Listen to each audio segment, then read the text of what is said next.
गर्मी में गरीब बेटी की जादुई खास की एसी। ओह, कितनी गर्मी लग रही है। ऊपर से ये टेबल पंखा भी मरमर कर चल रहा है। एसी लगी होती तो मस्त नींद आती। तभी पंखा चलते चलते जोरदार आवाज करके बंद हो जाता है, जिसकी आवाज से गरीब सत्यकाम का परिवार जाग जाता है। अजी, ये इतनी तेज आवाज कैसी थी? क्या मालूम चंदा, पर ऐसा लगा जैसे कुछ टूट गया। तभी भारती टेबल पंखे को देखती है। पिताजी, वो देखो, टेबल पंखा टूट गया। पंखा टूटा देखकर पूरा परिवार दुख जताने लगता है। हे भगवान, ये क्या, एक और परेशानी बढ़ा दी तूने हम गरीबों पर। ये टेबल पंखा ही तो इस गर्मी में हमारा इकलौता सहारा था। अब तो इस गर्मी में हम बेहाल हो जाएंगे। कितना कहता था मैं कि दिन में पंखा बंद रखा करो, सारा दिन तो चलता रहता था। अब दिन रात चलेगा, कोई भी चीज तो खराब तो होगी ही ना। एक एक पाई जोड़ कर लिया था ये पंखा, अब कहाँ से लाऊंगा तुम्हारे नए पंखे का दाम। इसीलिए तो कहती हूँ पिताजी कि घर में एक एसी लगवा दो। गर्मी भी नहीं लगेगी और नींद भी अच्छी आएगी। ये सुनकर गरीबी से झुंझलाया सत्यकाम अपनी दूसरी बेटी भारती को डांट लगाते हुए बोला, अरे चुप कर तू भारती, तेरा बाप कोई सर्विस वाला थोड़े है जो लाख रुपए महीना कमाता है। जब देखो एसी एसी एसी कहते रहती है। ये एसी सोफा सब अमीरों के घरों में होता है, हम गरीबों की औकात में नहीं है खरीदना। अजी, अब जाने भी तो बच्ची है। अब ही चलो सब सो जाओ। आस पड़ोस वाले भी इतनी रात में हम गरीबों के घर में से हल्ला गुल्ला होता सुनेंगे तो क्या कहेंगे। जैसे तैसे सब गर्मी में सो जाते हैं, लेकिन अपने गरीब माँ बाप बहन को गर्मी से बेहाल देखकर वो गरीब बेटी रात भर खुद सो भी नहीं पाई। अरे सुबह हो गई, जल्दी से साफ सफाई कर लेती हूँ, फिर बाबा के लिए चाय भी बनानी है। घर में झाड़ू लगाकर जब वो घर के बाहर आकर देखती है तो आम के पेड़ से पूरे आंगन में पत्ते ही पत्ते बिखरे थे और पेड़ पर फल लगने को थे, जिसे देखकर वो खुश हो गई। अरे वाह, आम के पेड़ पर तो बेर लगने लगे हैं।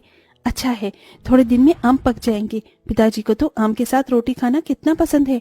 अगर उन्हें रोज अपनी मनपसंद की सब्जी या फिर मीठे आम मिल जाए तो वो पेट भरकर रोटी खाते हैं। लेकिन इस गरीबी में नमक रोटी और चटनी रोटी खाकर ही गुजारा करना पड़ रहा है। इस घर की बड़ी बेटी होते हुए भी मैं अपने गरीब माँ बाप के लिए कुछ भी नहीं कर पा रही हूँ। मेरे प्यारे आम के पेड़, मैं उनके लिए कुछ करना चाहती हूँ। खास करके भारती की ख्वाहिश है कि हम अपने घर में एसी लगवाएं। सबसे पहले मैं अपनी कमाई से अपने घर में एसी लगवाऊंगी। गीतू रोज ही अपने आंगन में लगे उस आम के पेड़ से अपना सुख दुख बांटती थी। वो पेड़ जैसे उसके परिवार का हिस्सा बन चुका था, क्योंकि गीतू ने 5 साल की उम्र में आम की गुठली बोई थी और हर दिन उसमें खाद पानी डालती, जिससे आज पेड़ इतना विशाल और फलदार था। पेड़ के नीचे हर कुछ दिनों में घास उगाती, जिसे गीतू जुगाड़ लगाकर कभी घास की चटाई तो कभी कालीन बुना करती थी। गीतू, मैं और तेरे पिताजी जमींदार के खेत पर जा रहे हैं काम करने। माँ, आप और पिताजी अपनी खेती खुद क्यों नहीं उगाते? वो जमींदार तो यही चाहता है कि हम गरीब लोग सारी जिंदगी उसकी गुलामी करें। तभी तो धूप में वो आपसे गधों की तरह काम करवाता है और सिर्फ 100 रुपए ही देता है पूरे दिन के। पिताजी, आप ही तो कहते हैं ना कि हम गरीब किसान मिट्टी से सोना उगाते हैं। हाँ बेटिया, लेकिन एक गरीब के लिए 2 रोटी कमाना रोज की कठिन चुनौती होती है, जिसे पार करना पड़ता है। सत्यकाम और चंदा चिलचिलाती कड़ी धूप और गर्मी में खेत पर आते हैं, जहां जमींदार ठाठ से कुर्सी पर बैठा था और नौकर छतरी लिए खड़ा था। ओहो, बाप रे बाप, कितनी गर्मी है, आग बरस रही है। इतनी गर्मी में तो एसी की ठंडी हवा छोड़ने का मन ही नहीं करता। राम राम मालिक। अरे भाड़ में गया तेरा राम राम, यहाँ गर्मी से मेरा कचूमर निकला जा रहा है। कहाँ मर रहा था? हाँ, अब तक कहाँ मर रहा था? चलो दोनों मियाँ बीवी खेत जोतने में लग जाओ, उठाओ हल। जी मालिक। बेचारे दोनों कड़ी धूप में उतनी बड़ी जमीन में हल जोतते हैं, उनके माथे से टप टप पसीना बहता जाता है। अजी, शाम हो गई। आज तो मालिक दिहाड़ी देने के डर से आए ही नहीं।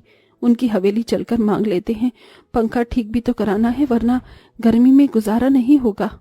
दोनों जमींदार के घर आते हैं, जहां जमींदार पांव पसारे एसी की चिल्ड ठंडी ठंडी हवा खा रहा था। ओहो, क्या मजा आ रहा है। हा, एसी में भैया मजा बहुत है। अरे सत्यकाम, तू यहाँ? जी मालिक, पैसे दे दीजिए। ये पकड़ 200 और चल दफा हो जा। इसी तरह दिन गुजरते हैं। दोनों मियाँ बीवी जो भी कमा कर लाते अपनी गरीब बेटी के हाथों में रख देते, जिससे बहुत ही समझदारी से गीतू घर चलाती और उसमें से कुछ बचा भी लेती। 100, 200, 300, 350, 400, 410, 420, 30। कुल मिलाकर मेरे पास अभी तक ये 700-800 रुपए ही इकट्ठे हुए हैं। इतने में एसी कहाँ से आएगी? अगर मैं किश्त बंधवाकर भी एसी ले आऊं तो फिर मैं कैसे किश्त भरूंगी? तभी भारती अपनी गरीब बहन गीतू को परेशान देखकर बोली, दीदी, आजकल तो कबाड़ी वालों के पास भी अच्छी अच्छी चीज मिल जाती है। अमीर लोग तो नया खरीद लाते हैं और महंगी चीज भी बेच देते हैं।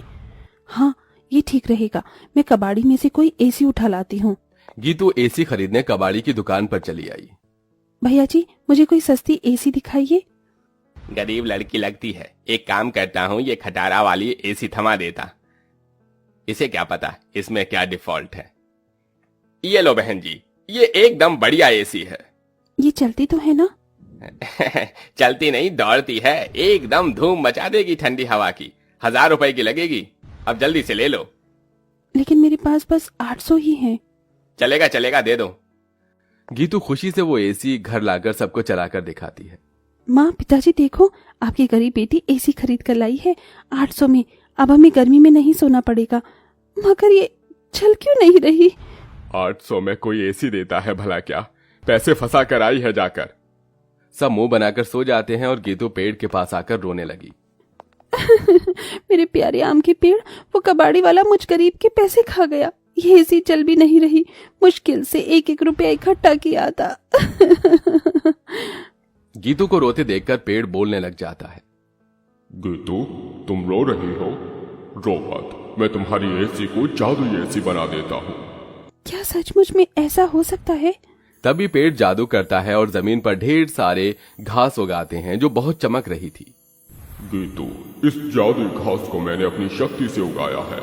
इसे एसी में लगा दो, ये एसी जादुई हो जाएगी। गीतू बिल्कुल वैसा ही करती है। तभी घास का एसी बनकर पूरा होते ही सुनहरी चमक से भरकर चल पड़ता है और पूरे घर को बर्फ के जितना ठंडा कर देता है। माँ, पिताजी, भारती देखो, एसी चलने लगी। पूरा गरीब परिवार घास के एसी को चलते देखकर चौंक जाते हैं। अरे देखो चंदा, हमारी बिटिया ने घास की एसी बनाई है। हाँ जी, लेकिन ये घास की एसी कैसे चल रही है? ये एसी कूलर तो बिजली से चलते हैं। तभी जादुई घास एसी के आंख कान मुंह बन जाता है। एसी इठलाकर बोला, क्योंकि मैं जादुई घास का एसी जो हूँ। ये लो, जी भर के खूब ठंडी हवा खाओ। अरे वाह दीदी, क्या धांसू एसी बनाई है। हम गरीबों जैसे घास की एसी है। एसी तो बड़े बड़े अमीरों के घर में भी नहीं होगी। अब हम गर्मी में एसी की ठंडी हवा में सोएंगे। तभी चंदा रोते हुए बोली, बिटिया, अगर दिन भर इस एसी की ठंडक में ही सोते रहेंगे तो कमाएगा कौन? बगैर खून पसीना बहाए पैसे थोड़ी मिलता है। ये कहते हुए चंदा रोने लगती है। तभी जादुई घास एसी में से ठंडी हवा के साथ नोट बरसने लगते हैं। लूट लो, लूट लो, जितने चाहिए लूट लो। देख क्या रही हो? अरे रामा, ये जादुई घास की एसी तो लक्ष्मी मैया का रूप है। चंदा देख, कैसे करारे करारे नोट दे रहा है ये एसी। क्योंकि मैं कोई मामूली एसी नहीं बल्कि जादुई घास का एसी हूँ। मैं तुम्हें हीरे, जवाहरात, सोना, चांदी सब दे सकता हूँ। एसी के इस कथन को सुनकर गीतू ने उसे आजमाया। अगर ऐसा है तो हमें सोने चांदी के सिक्के देकर दिखाओ। तभी एक सुनहरी चमक के साथ जादुई घास एसी में से सोने चांदी के ढेर सारे सिक्कों की बारिश बरसने लगी। तुम तो सच में जादुई एसी हो। माँ, अब आपको उस जमींदार की गुलामी करने की जरूरत नहीं। अब हमारे पास जादुई घास का एसी है। दोनों मियाँ बीबी खुशी से फूट फूट कर रोए। चंदा देखो, अब हमें और दुख नहीं काटना पड़ेगा। न किसी की ये गालियां खाकर गुलामी करनी होगी। ये जादुई घास की एसी हमें बंधुआई से छुटकारा दिलाने आई है हमारे घर। जाओ सत्यकाम, इन सिक्कों से कर्ज चुका दो। सत्यकाम ने जादुई घास एसी से मिले सिक्कों को बेचकर सबका कर्जा भर दिया और उसने पंखा, कूलर, एसी की अपनी दुकान खोली, जिससे गरीब भी कम दाम पर एसी खरीद सके। उस गरीब बेटी के बनाई जादुई घास एसी ने उसके गरीब परिवार का भाग्य बदल दिया।